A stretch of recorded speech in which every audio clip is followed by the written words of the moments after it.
নমস্কার। আজকে আমরা কথা বলবো একটি অদ্ভুত রহস্যময় জ্যোতিষ গ্রন্থের কথা, লাল কিতাব। জ্যোতিষী যেখানে সবাই কুণ্ডলী হে পরাশরী পদ্ধতি নিয়ে কথা বলে, সেকেন্ড লাল কিতাব এর ধর্তা একদমই আলাদা। চলুন জানি অলৌকিক গ্রন্থর ইতিহাস ও তাৎপর্য। বিভাগ ১, লাল কিতাবের উৎপত্তি ও ইতিহাস।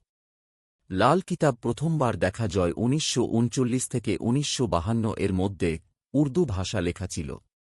এই বইগুলি লিখেছিলে পণ্ডিত রূপচাঁদ যোশী, পাঞ্জাবের একজন জ্যোতিষী। এগ্রাত আশ্চর্য কথা হওয়াও, এতে পরাশরী বা জৈমিনী জ্যোতিষ এর মতো সনাতন নিয়ম নেই, কিন্তু আছে প্রার্থনাক উপায় হে সাধারণ মানুষের জীবন এ আপর প্রচুর প্রভাব। ধারা ২, কিভাবে কাজ করে লাল কিতাব। লাল কিতাব প্রধানত গ্রহের ফল হে উপায় নিয়ে কথা বলে। এখানের রাশি ও ভাবচিন্তার পরতি অন্যরকম।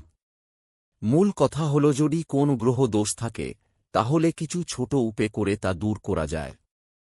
এই উপায়গুলি অনেক সময় কাজ সহজেই করা যায়, যেমন রুদ্রাক্ষ ধরন, তুলসী গাছ লাগানো, লাল মাসুর ডাল দান করা, বউ কুকুরকে রুটি খাওয়ানো।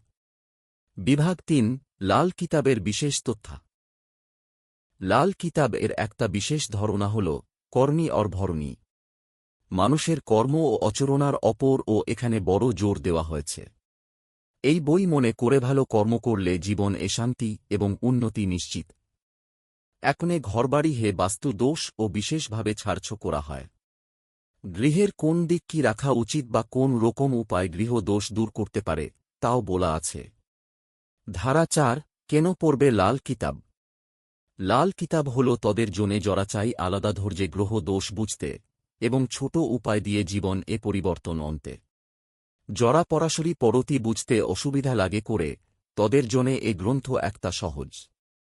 আশা করি এই ছোট ভিডিওতে তুমি লাল কিতাব এর একটা মূল ধারণা পাইছ। ভাবছ এই নিয়ে আরও বিস্তারিত চাই?